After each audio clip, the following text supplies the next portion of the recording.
What if millions of people, your neighbors, your co-workers, maybe even your own family, suddenly vanished from the earth in an instant? It sounds like the plot of a blockbuster movie, but for countless Christians around the globe, this isn't fiction, it's a deeply held belief, a prophesied event they feel is not only real but drawing closer every day. This includes Christians who were alive at the time, and those who have already died. Believers say their bodies will be resurrected and glorified. In one breathtaking moment, they will all be caught up together, leaving the rest of the world behind to face a period of divine judgment. This event is, of course, the rapture. It's a concept that inspires both profound hope and deep-seated fear. So, what is it, exactly? In 1 Thessalonians, chapter 4, Paul is comforting believers who were grieving for loved ones who had died. He tells them, "For the Lord himself will come down from heaven with a loud command, with the voice of the archangel, and with the trumpet call of God, and the dead in Christ will rise first. After that, we who are still alive and are left will be caught up together with them in the clouds to meet the Lord in the air, and so we will be with the Lord forever." Where did this idea even come from? And what does the Bible actually say about it? This is the cornerstone text for the rapture doctrine. In chapter 15, he reveals what he calls a mystery. He writes, "Listen, I tell you a mystery. We will not all sleep, but we will all be changed. In a flash, in the twinkling of an eye, at the last trumpet. For the trumpet will sound, the dead will be raised imperishable, and we will be changed." Today, we're re-exploring the ancient origins and fierce modern debates around one of the most compelling prophecies in the Christian faith. We'll look at the key scriptures, the historical figures who shaped the doctrine, and the burning question on everyone's mind: when will it happen? The phrase "in the twinkling of an eye" emphasizes the incredible speed of the event, a sudden change from a mortal body to one fit for eternity. Proponents believe this is about all believers, living and dead, receiving new, glorified bodies. So, what do people mean when they talk about the rapture? Together, these scriptures form the bedrock of the belief in a dramatic departure from the world. The term comes from a Latin translation of the scriptures from the late 4th century known as the Vulgate. It's seen not as the final end of the world, but as the beginning of the NDA pivotal event that kicks off the final, turbulent chapter of human history. To understand the rapture, you have to go to its source, the biblical texts that form its foundation. The doctrine is complex, but it rests on a few key passages, mostly from the letters of the Apostle Paul. The Latin word raper, which means to seize or to snatch away, was used to translate the original Greek word harpazo, and it est this idea of being suddenly snatched away that has come to define the modern concept of the rapture. At its core, the rapture is the belief that at some future unknown moment, all true believers in Jesus Christ will be taken from the earth to meet him in the air. Now, it's important to know that the word rapture itself doesn't actually appear in English translations of the Bible. The belief is that this event is a divine rescue, God's way of removing his church from the world before a period of intense judgment is poured out on the earth. The most explicit description is in his first letter to the Thessalonians. This passage paints a vivid picture. A dramatic return of Christ, a trumpet blast, a resurrection, and a miraculous meeting in the clouds.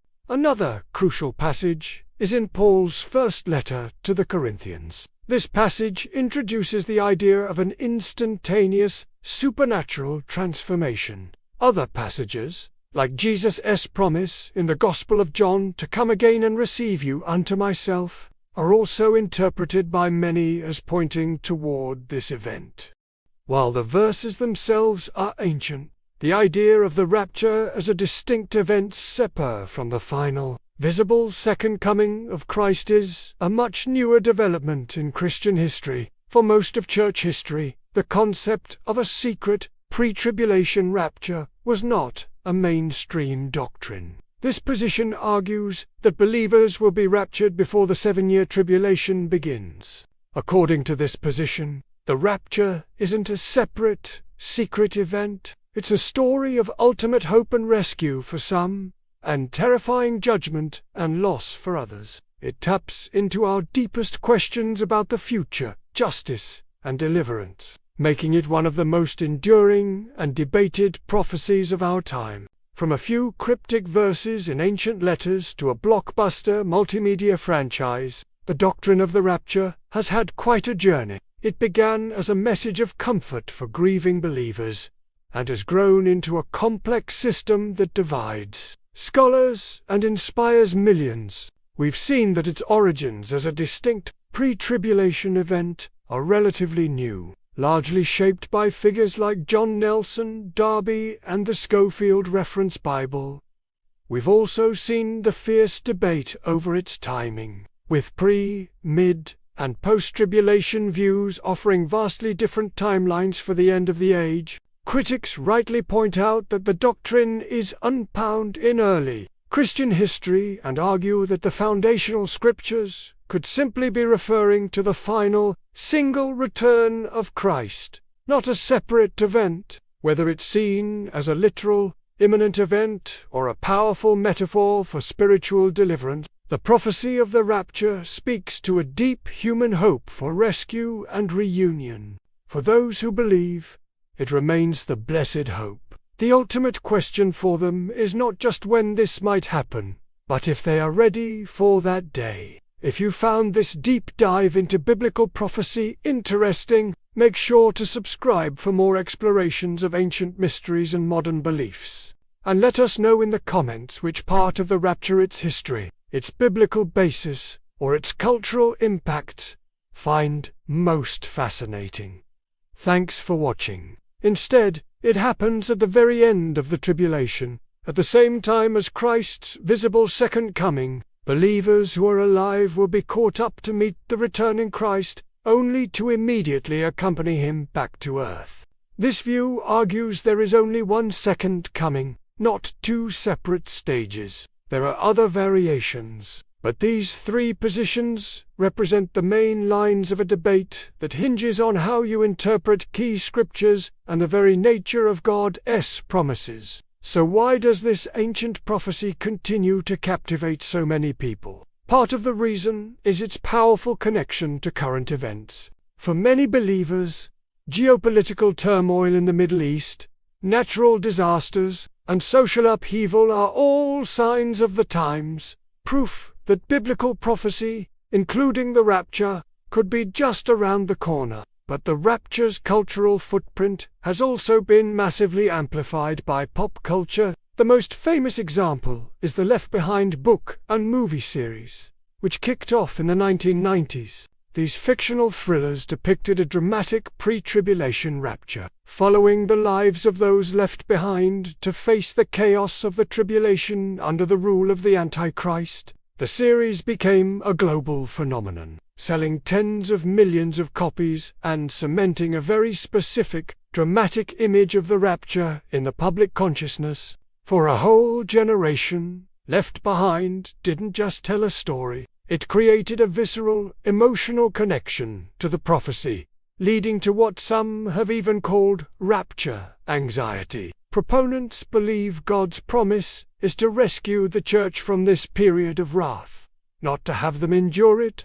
They see the rapture as a secret coming for the saints, and the second coming as a later, public return with the saints to establish Christ's kingdom. Next is the mid-tribulation rapture. This view places the rapture in the middle of the 7-year period, after the first 3.5 years, but before the most intense period of God's wrath is unleashed. It's a less common view, but its followers believe the church will face the Antichrist's initial persecution, but be removed before the final, most devastating judgments. The idea really started to take shape in the 1830s, largely through the teachings of an Anglo-Irish theologian named John Nelson Darby. Darby was a key figure in a movement known as dispensation, a system that divides history into different eras, or dispensations, where God interacts with humanity in different ways. Darby taught that God's plan for the Church was a kind of parenthesis in his primary plan for Israel. He believed that before God turned his attention back to Israel and unleashed a final period of judgment on earth,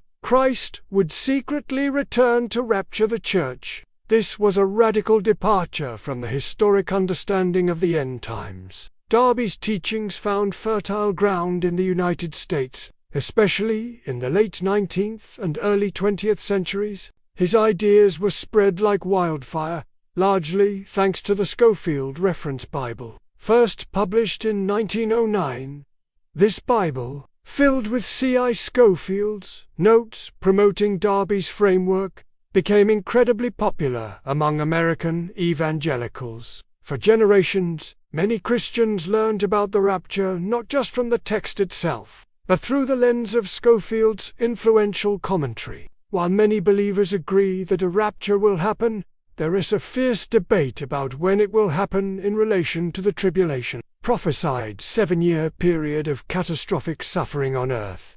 This debate has created several distinct camps. The most widely held view in American evangelical circles is the pre-tribulation rapture. Finally, there's the post-tribulation rapture. This view holds that Christians will live through the entire 7-year tribulation. This cultural moment shows the doctrine's power as a narrative. Tease a story of ultimate hope and rescue for some, and terrifying judgment and loss for others. It taps into our deepest questions about the future, justice, and deliverance, making it one of the most enduring and debated prophecies of our time. From a few cryptic verses in ancient letters to a blockbuster multimedia franchise, the doctrine of the rapture has had quite a journey. It began as a message of comfort for grieving believers, and has grown into a complex system that divides scholars and inspires millions. We've also seen the fierce debate over its timing, with pre-, mid-, and post-tribulation views offering vastly different timelines for the end of the age. Critics rightly point out that the doctrine is unfound in early Christian history, and argue that the foundational scriptures could simply be referring to the final, single return of Christ, not a separate event. We've seen that its origins as a distinct pre-tribulation event are relatively new, largely shaped by figures like John Nelson Darby and the Scofield Reference Bible. Whether it's seen as a literal, imminent event or a powerful metaphor for spiritual deliverance, the prophecy of the rapture speaks to a deep human hope for rescue and reunion. For those who believe, it remains the blessed hope. The ultimate question for them is not just when this might happen, but if they are ready for that day. If you found this deep dive into biblical prophecy interesting, make sure to subscribe for more explorations of ancient mysteries and modern beliefs, and let us know in the comments which part of the rapture, its history, its biblical basis, or its cultural impact you find most fascinating. Thanks for watching.